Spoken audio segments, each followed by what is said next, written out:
It was one of those monthly family gatherings. We were all settled around the main dining table when my father looked at me, his brow furrowed, and asked in surprise, "Honey, why did you come in an Uber? Did something happen to the car we got you for your birthday?" Before I could answer, my husband Kevin smiled and said with complete calm, "That SUV is with my mom now. She needs it more." My father fell silent for a few seconds, and what he did next turned that day into a point of no return for my husband's fate. But before we get to that part of the story, imagine you're listening to this as a story on a YouTube channel. On the screen, someone would be asking you to type in the comments what city you're watching from, and not to forget to hit like and subscribe so the channel can keep growing and bring you even more intense stories.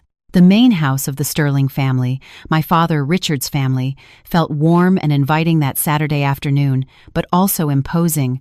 It was a sprawling modern colonial estate in an exclusive part of Dallas, Texas. The front circular driveway, paved with natural stone, was lined with luxury cars, from the latest European sedans to massive SUVs, each worth hundreds of thousands of dollars. Everything gleamed under the sun that had been beating down until thick clouds began to slowly blanket the sky. Inside, uncles, aunts, and cousins moved from one room to another, joking and laughing as they served themselves from a buffet prepared by the city's most prestigious catering service. At the main table, however, one chair remained empty, right next to my husband, Kevin.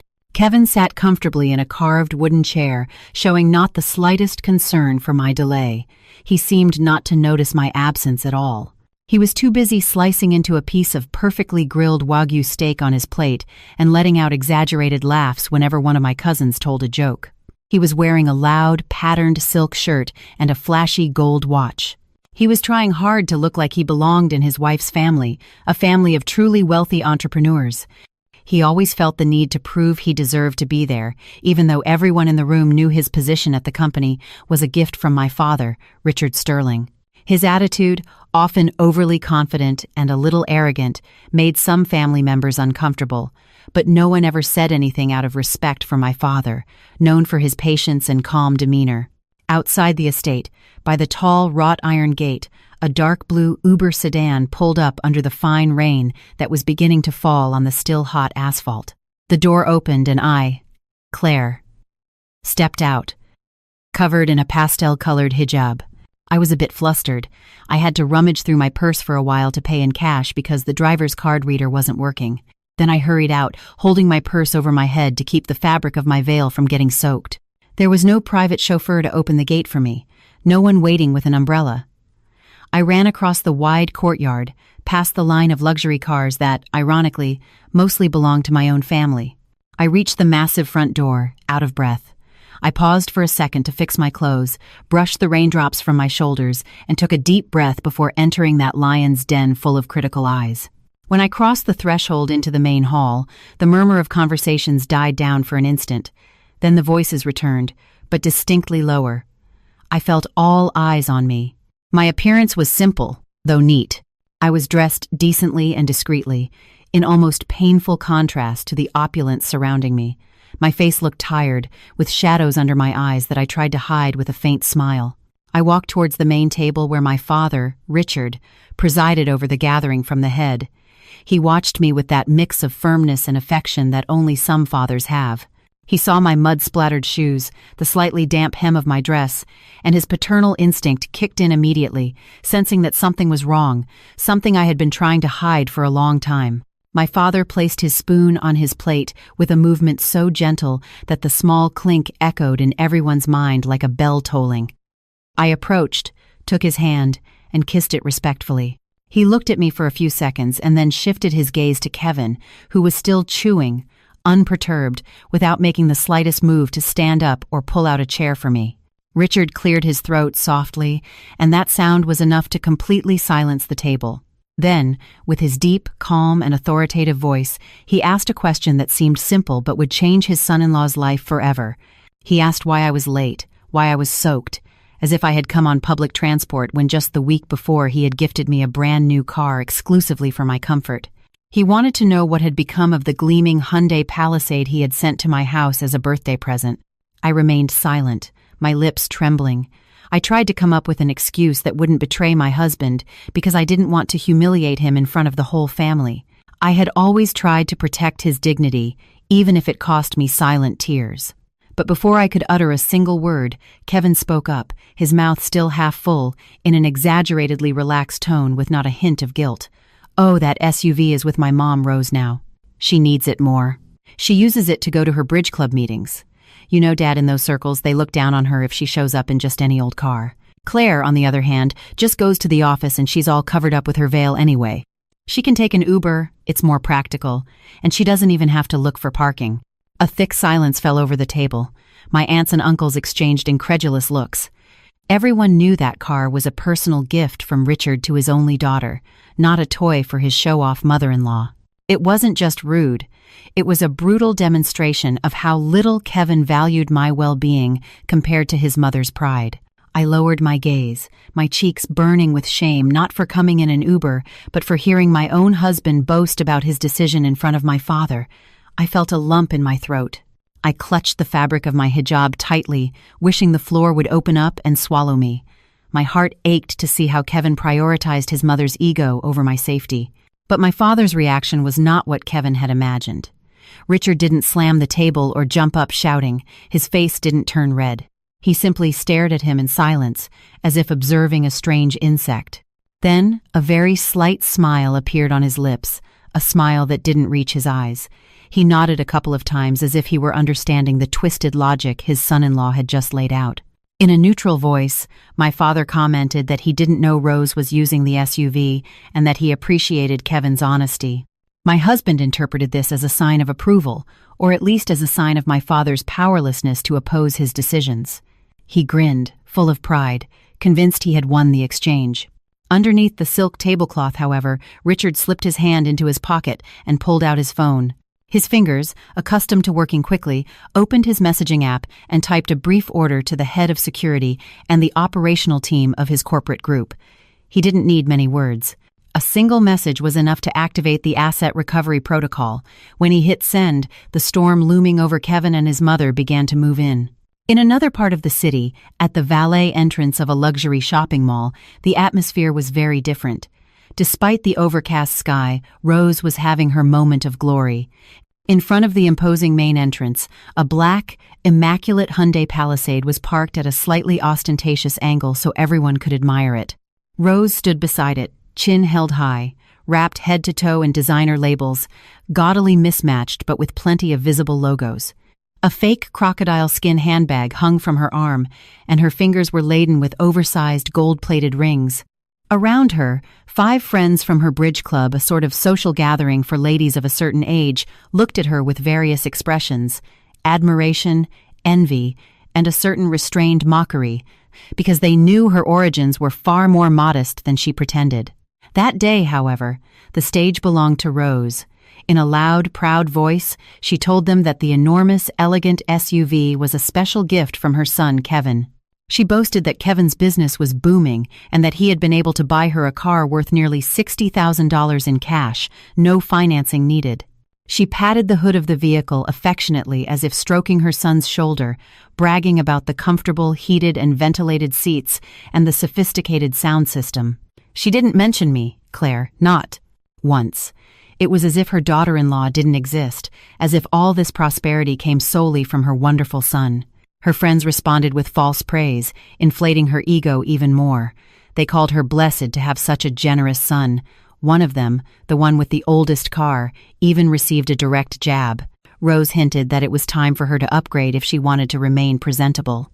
When her show was over, Rose announced she had to leave for a facial at the salon and waved goodbye like a grand dame. She climbed into the driver's seat, adjusted her posture to look taller, and waved to her friends. She pushed the start button with a triumphant smile, but instead of the engine's soft purr, a long, piercing beep sounded. The dashboard lit up bright red. All the warning lights flashed simultaneously, as if the car were in a state of total alarm. Before she could react, a cold, robotic, automated voice came through the speakers, informing her that the security system had been activated because the asset was being used by an unauthorized person. The voice repeated over and over that the engine had been permanently disabled by the administrator. Rose panicked. She repeatedly pressed the start button, stomped on the brake, and slapped the steering wheel. But the SUV remained dead, suddenly turned into a piece of luxury scrap metal. Cold sweat began to run down her forehead under her thick makeup. The situation became even more humiliating when the security system activated the horn in a persistent pattern, like a car alarm. The blare filled the mall's entrance, attracting the attention of guards, valets, shoppers, and, of course, all her bridge club friends, who hadn't left yet. Some began to laugh quietly as they watched Rose inside the car, banging on the windows in desperation like a fish trapped in a tank. She tried to open the door to escape the shame, but the central locking system, remotely controlled by Richard Sterling's security team, kept her locked inside her own fantasy of grandeur. At the headquarters of Richard Sterling's company, a young man in the IT department stared at his computer screen with a serious expression. He had just executed the high-priority order from the company's owner. On the monitor, the SUV's license plate appeared with the message, "Unauthorized use." He entered the next command to schedule the doors to unlock after 3 minutes, enough time to cause a psychological impact, and simultaneously sent the exact location to the asset recovery team, which was already on its way. Meanwhile, in the mall's valet area, those 3 minutes felt like an eternity to Rose. She watched as her friends took out their phones, not to help, but to record the spectacle. She cried and screamed, but her wails were muffled by the soundproof windows. Her eye makeup melted, leaving black streaks down her cheeks and shattering the image of the elegant lady she had worked so hard to project. When the click of the locks finally releasing was heard, Rose didn't get out immediately. She was paralyzed with shame, but she had no choice. A massive orange tow truck, with the Sterling Group's corporate logo painted on its sides, pushed its way through the crowd. 2 security guards in crisp black uniforms, burly and stern-faced, got out. They walked directly to the SUV. One of them knocked on the driver's window with his knuckles. He then used a device to open the door and asked Rose, in a polite but cold tone, to step out of the vehicle, as it was a misused corporate asset. When she screamed that the car belonged to her son and that she would call the police for theft, the guard produced a folder with the company's legal documents authorizing its immediate removal. He read aloud words that echoed in the ears of Rose's friends. Vehicle inventoried as a company asset. Improper use by an unauthorized individual. Those phrases were enough for the group of friends to change their tune. The expressions of admiration turned into looks of ridicule and whispers. The word spread that the luxury car Rose had been flaunting as a cash gift from her successful son was nothing more than a company car from her son's father-in-law, now being repossessed. As Rose clung to the steering wheel, the guards firmly but non-violently removed her. She stumbled and fell to the ground. Her fake handbag burst open, scattering a cheap lipstick, crumpled tissues, and a wallet full not of cash, but of old receipts. As the tow truck hooked up the SUV and hauled it away amidst Rose's desperate sobs, no one came to her aid. Instead, people scrambled to upload the video to social media. It soon appeared on local gossip accounts with a cruel title, "Mother-in-law fakes being a millionaire, has in-law's car repossessed in front of luxury mall." Back at Richard Sterling's mansion, the family gathering continued, with no one suspecting the spectacle that had just unfolded across town. Soft piano music played, and guests were enjoying dessert. I, Claire, sat staring at my empty plate, trying to ignore the sounds of Kevin eating beside me. He was completely relaxed, even letting out a discreet burp without bothering to cover his mouth, convinced he had emerged victorious from the conversation with my father. He had no idea the calm in the dining room was the silence before a hurricane. Suddenly, his phone vibrated on the table and began to blast a jarring ringtone. Several of my uncles frowned, annoyed by the disrespect. Kevin saw his mother's name on the screen and smirked, assuming she was calling to thank him again for the car. He answered without getting up from the table, leaving the speakerphone on loud enough for everyone to hear in the background. His smile vanished instantly. Instead of words of gratitude, he heard Rose's hysterical screams mixed with choked sobs. Though her voice was distorted, everyone at the table got the gist. She was talking about thugs taking her car by force, about being humiliated in front of everyone, and about now being stranded on the street. Kevin's brain, accustomed to blaming others, made an immediate connection. He decided I must be the culprit. He was sure I had called the police or the insurance company out of spite. Rage flooded his mind. He threw his spoon against his plate with a metallic clang that silenced the entire room. He shot up from his seat, the chair screeching on the marble floor. He pointed a finger at me, his eyes wild, and began to scream, "You ungrateful wife! What did you do to my mother's car? She's been made a fool of because of you, because of your petty games." The veins in his neck bulged, his face turning pale. I looked at him, exhausted, with a mix of sadness and pity. I opened my mouth to explain that I hadn't done anything, but I didn't get to say a word. Richard Sterling's deep voice cut through the air like a hot knife. He rose calmly from his seat at the head of the table without raising his voice or banging his fist. He simply raised one hand, signaling for Kevin to be quiet. Miraculously, he obeyed. My father walked around the table with a steady pace until he stood just a few feet from his son-in-law.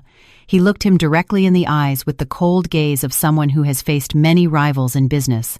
Calmly, he explained that there was absolutely nothing wrong with the car and that no thief had taken it. The company had decided to retrieve the vehicle because it was being used by an unauthorized person. Kevin's jaw dropped. Richard continued, his tone even colder. He mentioned that he had heard Kevin's mother needed transportation and that, indeed, she now had it, public transportation. He suggested Kevin hurry and go find her, wherever she was, because the poor woman was probably standing in the sun or rain. Kevin, stammering, tried to justify himself, saying he had to get back to the office, that he had a lot of work to do. My father interrupted him with a slight, chilling smile. He asked for the keys to the sedan Kevin had driven that day, the company car he had been using for years. Kevin instinctively clutched his pocket, refusing to hand them over. Then Richard, without losing his composure, explained that the car was a perk for company employees and that, as of 5 p.m., that day, Kevin's name was being removed from the payroll for serious violations of the Code of Ethics and misuse of company resources. The announcement fell on Kevin like a death sentence. In the middle of a family meal, without drama or shouting, his father-in-law had just fired him. He felt the blood drain from his face. He looked around for support, but only found cold eyes and disapproving gestures. No one defended him.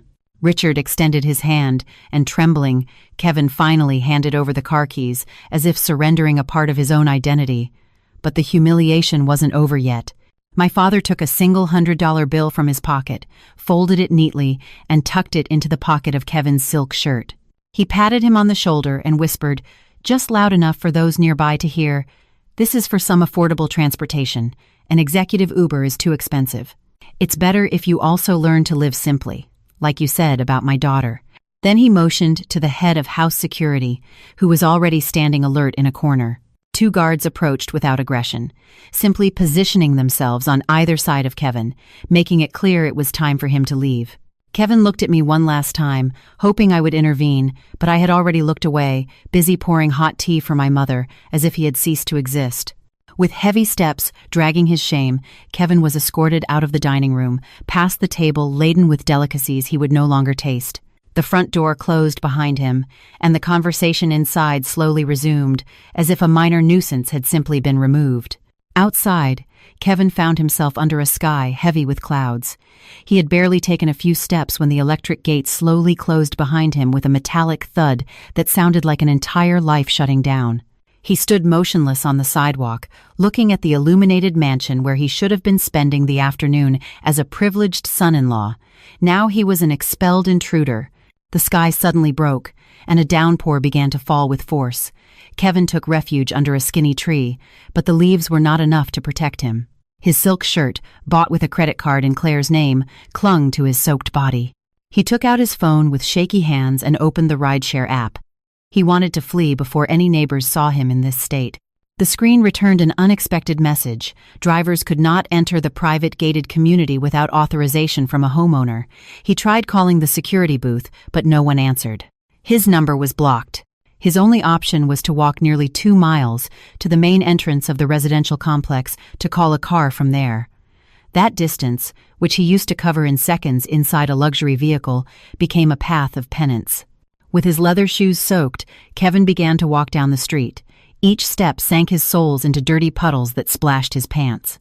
The wind threw rain against his face, mixing with the tears of rage he refused to let anyone see. Inwardly, he cursed me and Richard.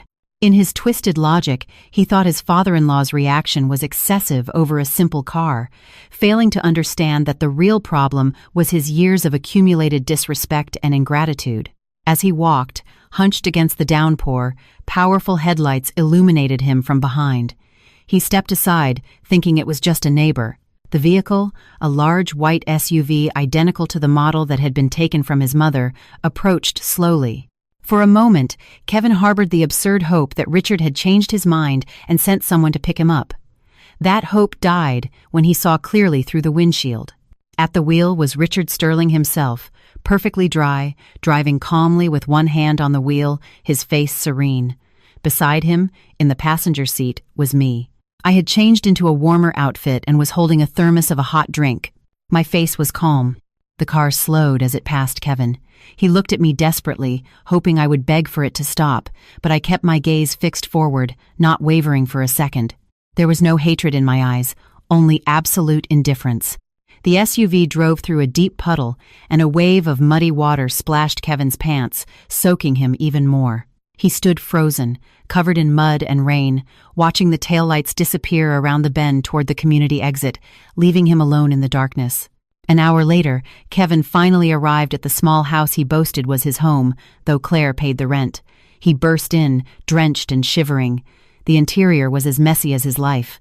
On the living room sofa was Rose, curled up, her hair disheveled and remnants of smeared makeup on her face. She was also wet.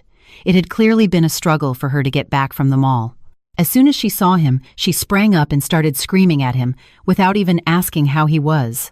She pointed a finger at him, demanding to know where her wonderful son had been while she recounted, with great exaggeration, the humiliation she had suffered at the mall, how they had treated her like a criminal, how everyone had laughed at her, and how the whole city was now mocking her. She accused him of not being a good son, of not defending her honor, of being too soft with Claire. Kevin, exhausted, his body numb and his pride shattered, finally snapped. He threw his briefcase to the floor and screamed back at her for the first time in his life. He told her that everything that had happened was a consequence of her insatiable ambition, her pathological need to show off. He confessed that he had been fired, that he had been humiliated in front of the entire family because of that stolen car she had decided to use as a trophy. Rose's eyes widened at the word fired, but her pride refused to admit her part. She immediately tried to turn the situation around, saying that if Kevin were truly successful and a millionaire, losing one job would mean nothing. The argument escalated into a violent exchange of accusations and blame, bringing old resentments to the surface. They only stopped when hunger twisted their stomachs. Neither had eaten since noon. The feast at Richard's house and the lunch at the mall had remained mere fantasies. In an attempt to ease the tension, Kevin took a deep breath and pulled out his phone. He thought they could at least afford to order a good fast food dinner to forget the day. He opened the food delivery app, selected the largest family combo from their favorite fried chicken place family meals, sides, large drinks. The bill was around $80. He chose to pay with the credit card he always used and hit confirm. The screen showed a loading circle, then a message in red. Transaction declined. He frowned and tried another card, the most prestigious one he flaunted to his friends. Same result. Breaking into a cold sweat, he tried one card after another, credit, debit, the grocery store card. All of them were declined. Then, like a punch to the gut, he remembered that all these cards were supplementary, linked to Claire's primary account. His entire lifestyle had been built on his wife's money. With trembling hands, he opened his banking app to check his own payroll account. The screen showed a pitiful balance, about $10. The last of his own salary, most of which he had spent on appliances for his mother the previous month. That account, moreover, would soon be closed now that he was fired. He looked at Rose, pale, and stammered that there was no money, that all the cards were blocked. His mother responded with a desperate scream, throwing a cushion at him, crying about her misfortune as if none of it were her responsibility too. Suddenly, an insistent beeping came from the electric meter, the signal that the prepaid balance was about to run out. Accustomed to having Claire's family staff automatically top up the utilities, neither of them had thought to buy electricity. Kevin fumbled in his pockets and found, crumpled and damp, the $100 bill Richard had given him. Before he could decide what to do, the meter made a clicking sound, and the entire house plunged into darkness. The fan stopped. The The TV went black. A deep night fell upon them. In that darkness, interrupted only by lightning flashes through the window, Rose's childish sobs could be heard as she huddled on the sofa. Kevin sat leaning back, his stomach empty, his body shivering, and his mind blank. That night, for the first time in his comfortable, dependent life, he tasted real poverty, no food, no light, no one to ask for help.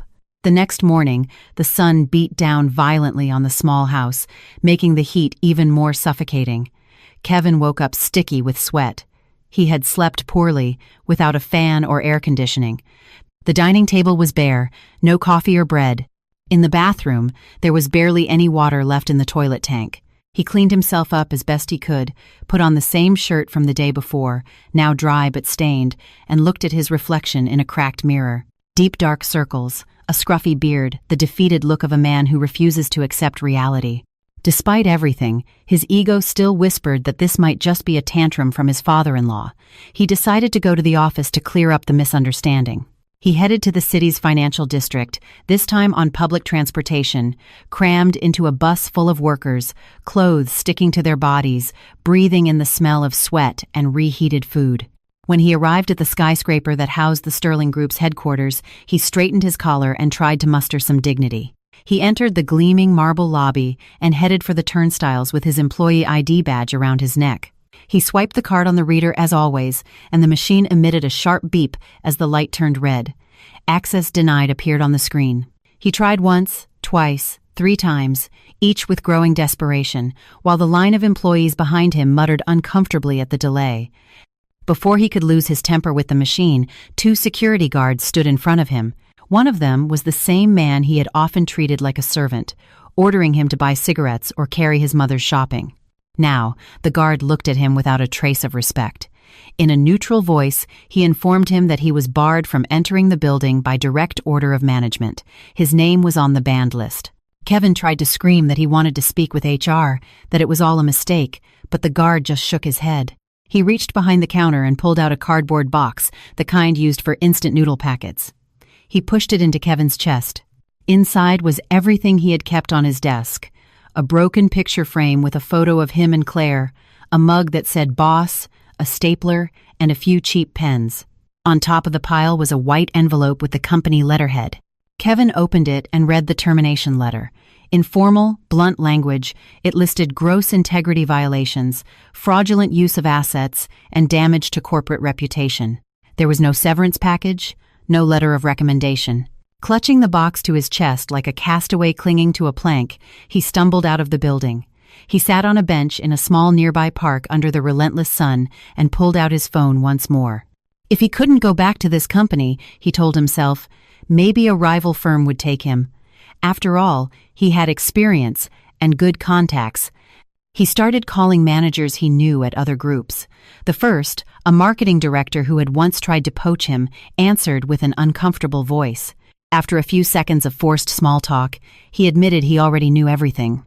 "The business world is small," he said, "and the reputation of someone fired by Richard Sterling for ethical breaches is like poison. No serious company wants to take that risk." He hung up with a hurried apology. The next calls yielded similar results. Some didn't answer, others blocked him, and one was brutally clear, telling him his name was on the HR Association's blacklist.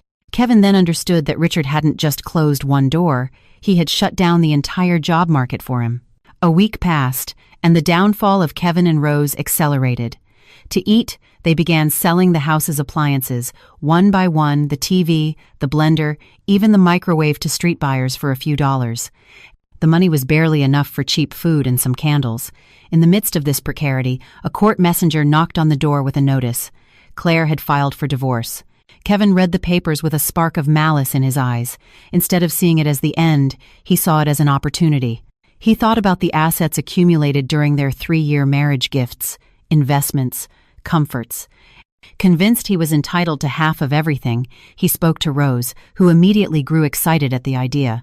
She encouraged him to demand part of the family home, the cars, even shares in the corporate group, certain the law would be on his side as the legal husband. With the last of their money, they hired a cheap lawyer from a small neighborhood office, more skilled in grand speeches than in winning cases. Kevin went to court confident he would walk out a rich man. On the day of the hearing, the courtroom's chill contrasted with the sticky heat outside. Kevin arrived in his best shirt, now a bit loose from the weight he had lost. He sat on the defendant's bench, making victimized faces to gain sympathy. When the courtroom doors opened on the other side, Claire entered. Her presence filled the room. She wore a long navy blue dress and an immaculate hijab. Her face radiated serenity and determination. With her was a team of lawyers from a prestigious family law firm, men and women in impeccable suits carrying briefcases full of documents. The judge first heard Claire's petition and then Kevin's response. When it was time to discuss the division of assets, Kevin's lawyer launched into demanding exorbitant figures, arguing that his client had contributed work and stability and deserved half the estate, plus compensation for the emotional distress of the separation. Kevin even shed a couple of fake tears, talking about how he had been thrown out on the street with nothing.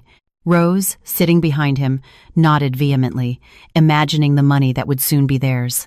But their joy was short-lived. Claire's lead attorney stood up calmly. He didn't counter with emotional speeches, but with numbers. He asked the judge for permission to present the results of a forensic financial audit of the 3 years of marriage. He placed a box full of bank statements, credit card bills, and transfer receipts on the table and began to explain. The documents proved that Kevin had not contributed a single dollar to Claire's support. His salary, modest compared to her income, had always been spent on his own whims and on Rose's ostentatious lifestyle.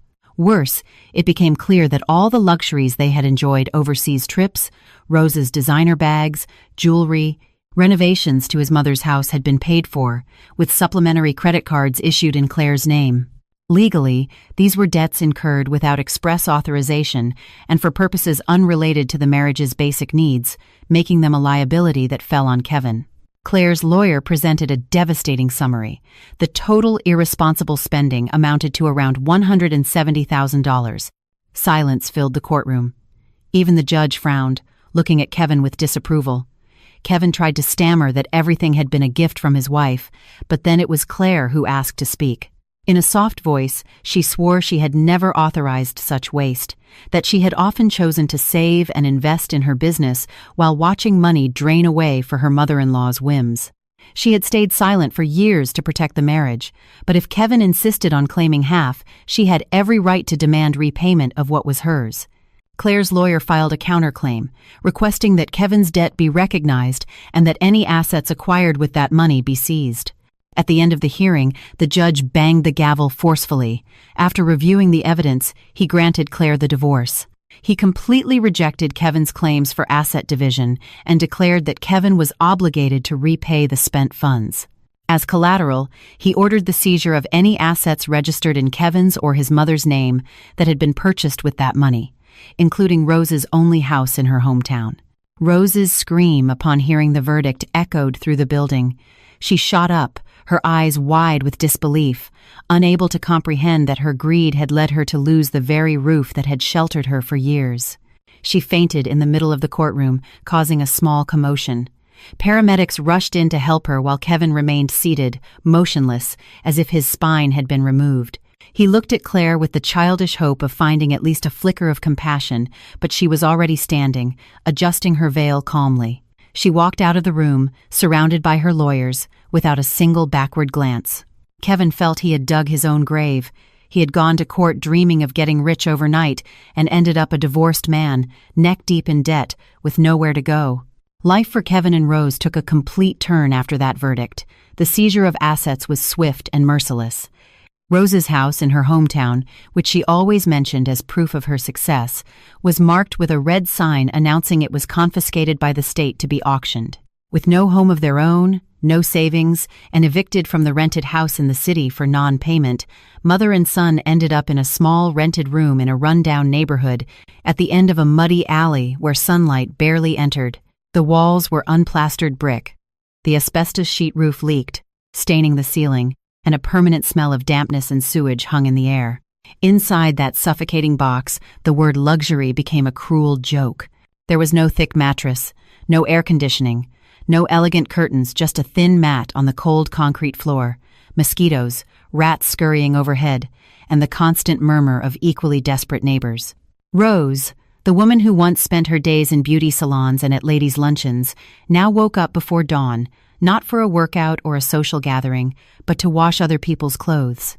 She went from house to house in the neighborhood, offering her laundry and ironing services to people who worked in factories or at the market. Her hands, which once held only porcelain cups and shiny handbags, became calloused and cracked from the cold water and cheap detergent. She often cried in secret while scrubbing grease stains from shirts that smelled of sweat, wondering how she had ended up as a maid for the very people she would have once looked down on. The neighbors showed no mercy. When the work wasn't perfect, they scolded her without hesitation. Her complaints about the soap quality only made them laugh at her. Kevin, for his part, suffered an even more severe collapse. His college degree, which he used to flaunt as a trophy, was now worthless. Branded as dishonest and fired by an influential businessman, no company would hire him, not even the smallest ones. The door to the corporate world had closed for good. To eat, he was forced to take on heavy labor at the city's wholesale market, carrying sacks of rice, crates of vegetables, and burlap bags of onions that wrecked his back. His hands blistered, his skin darkened under the sun, and his body, once coddled by comfort, grew stooped under the load. His feet, once shod in impeccable shoes, ended up in nearly broken plastic sandals. Sometimes, stronger workers would push him or knock him to the ground, laughing at him. No one there knew he had once sat behind a desk in an air-conditioned office. Or, if they did, they didn't care. Every night, Kevin returned to the room with his body broken and a few coins in his pocket. Far from finding a place of rest, a new battle awaited him. Rose, unable to accept her new life, tormented him with reproaches. She called him useless, blaming him for letting a rich and generous wife like Claire get away.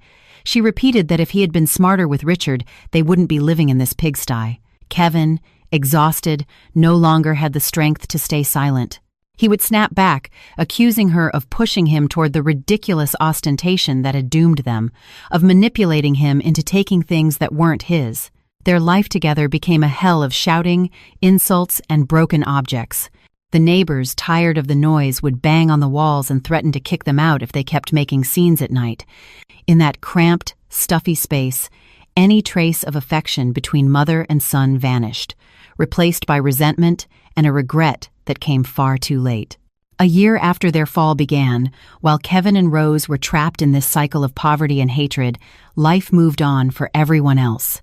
One afternoon, at an exclusive fine dining restaurant in the most expensive part of the city, the atmosphere was the complete opposite of their world of misery. Warm lights, polished marble, the scent of grilled steak and gourmet coffee, with jazz music floating in the air. At a table by a large window overlooking the main avenue sat Claire, across from Richard. I had changed a lot. I wore a modest fashion ensemble from a well-known designer and a printed silk veil. My face looked rested, with no shadows of sadness. That night, we were celebrating the grand opening of the 5th branch of my modest fashion boutique, a business I had rebuilt with my own effort and my father's financial advice. In a short time, it had become very popular among young, devout women both at home and abroad. Richard looked at me with a pride he didn't try to hide. He laughed with me as I told him my plans to take the brand international. We toasted with pomegranate juice and shared a chocolate dessert, savoring the taste of a victory that had nothing to do with money, but with reclaimed dignity. For my father, seeing me free from that parasite who only wanted to exploit our resources and transformed into a strong, confident woman was worth more than any investment. In the middle of our conversation, my gaze drifted unintentionally outside through the glass. The thick, soundproof window separated the restaurant's climate-controlled world from the sticky heat and traffic noise of the street.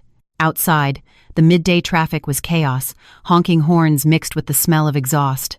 In front of the restaurant, in a makeshift parking strip, a thin man in a dirty orange vest was arguing with the owner of a luxury sedan. The driver was insulting him for not preventing a small scratch on the car's body, probably caused by a passing motorcycle. The car attendant kept his head down, clasping his hands in a pleading gesture, begging not to be hit or have the police called. He was deeply tanned, with long, dusty hair and sunken cheekbones from poor nutrition. I squinted, confused by a sense of familiarity, and then I recognized him. It was Kevin. My ex-husband, who once strode around in ties and expensive watches, was now there, apologizing for a scratch on a stranger's car, hoping for a few coins. I felt a slight flutter in my chest, but not of nostalgia. It was more of a distant compassion, the kind one feels for any stranger who has fallen on hard times. I shifted my gaze a few yards away, to the sidewalk across the street. There, sitting on a soda crate, was Rose, in a faded dress and a frayed apron.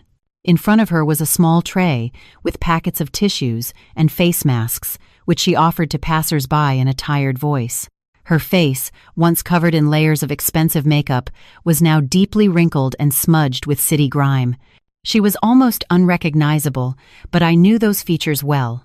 The woman who had called me foolish and useless at social gatherings, who had flaunted fake bags as if they were jewels, was now holding out her hand, begging someone to buy a pack of tissues for a coin. The scene was so ironic it seemed straight out of a morality tale. I felt as though fate were showing me, without words, the end of a story that began with pride and contempt. At that moment, Kevin finished taking the driver's insults and looked up at the restaurant window, perhaps seeking shelter from the sun. His eyes met mine. Time seemed to stop for him. He froze, in his stained vest and plastic sandals, staring through the glass at the woman who had been his wife. He saw me sitting at an elegant table, well-dressed, my skin glowing, surrounded by an atmosphere of success and peace. He saw the beautifully presented dishes, the sparkling glasses, my father's smile. He understood, in a single blow, everything he had thrown away. Not just the money, but the respect, the trust, and the love. He wanted to scream, to call my name, to run to the door, but at the same time, he knew that glass wasn't just a window. It was an invisible wall built of his decisions, his betrayals, and their consequences. Beside him, Rose also noticed my presence. Her mouth fell open, her eyes filling with tears as she continued to hold a pack of tissues that no one was buying. Kevin felt his chest tighten until it hurt. I held his gaze for only a few seconds. There was no resentment in my eyes, no cruel satisfaction, only calm. It was the look of someone contemplating a chapter of her life that was already over, a chapter she had no intention of reopening.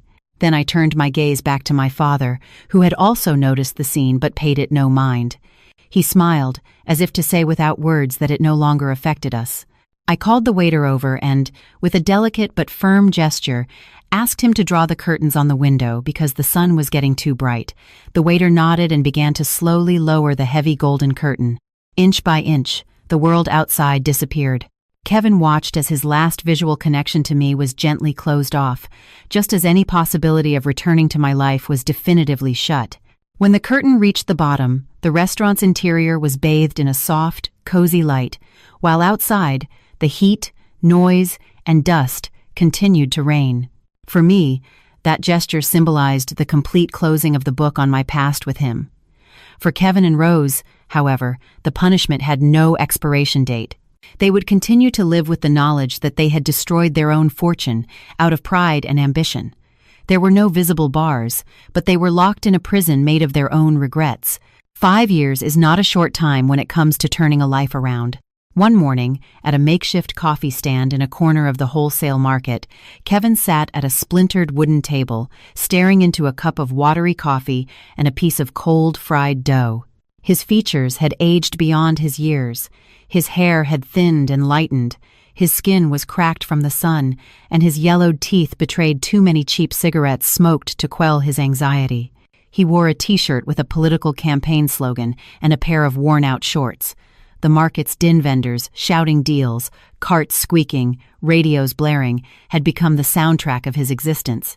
The owner of the small cafe turned up the volume on an old television perched on a shelf. The morning news was running a feature on successful female entrepreneurs. Kevin glanced up without interest, but his heart clenched when he recognized the face filling the screen. It was Claire. She appeared in a beautiful garden in front of a house even larger than her father's, with an elegant facade and meticulously landscaped flowers. She wore a sober, polished outfit, and her smile was so serene it seemed to have erased any shadow of the past.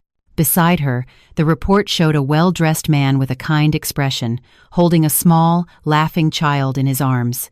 It was her new husband, a renowned architect, and the little one was their son. In the interview, Claire spoke of her fashion company, which now exported to several countries, and of the unwavering support of her current husband, who, she said, always treated her with respect and tenderness. The camera also showed the headquarters of a foundation Claire had created to help women who were victims of abandonment and abuse in their homes, a project born from her own experience. Listening to those words, Kevin felt a mix of vicarious pride and a sharp pain in his chest. He never heard his own name mentioned.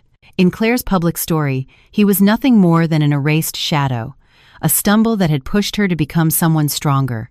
He then thought of Rose, who now spent her days bedridden in that same miserable room, semi-paralyzed after a stroke. Her old high society friends never visited. The woman who had lived for appearances was ending her days between damp walls, occasionally weeping for memories no one shared with her anymore. Kevin left a few coins on the cafe table and stood up. He walked out into the market, where the ground was wet from a recent rain and the smell of wilted vegetables mixed with smoke from the food stalls. He picked up the sacks he had to carry that day and started walking through the muddy aisles. His legs felt heavy and his shoulders ached, but the weight crushing him most wasn't in the sacks, it was on his conscience. Outside, the rain began to fall again, a light drizzle that plastered the dust to his face. The drops slid down his cheeks, mingling with the tears he no longer bothered to hide. He finally understood that his real punishment wasn't material poverty, but the brutal evidence that he once held a diamond in his hands, a good wife, a generous father-in-law, a stable life, and he had traded it all for a common stone that only shone in his imagination. His mother's pride, the appearance of wealth, his own vanity. Fate had written a perfect and relentless justice, and all he had left was to keep walking, carrying not just sacks of goods, but also the weight of a regret that would follow him to the last day of his life.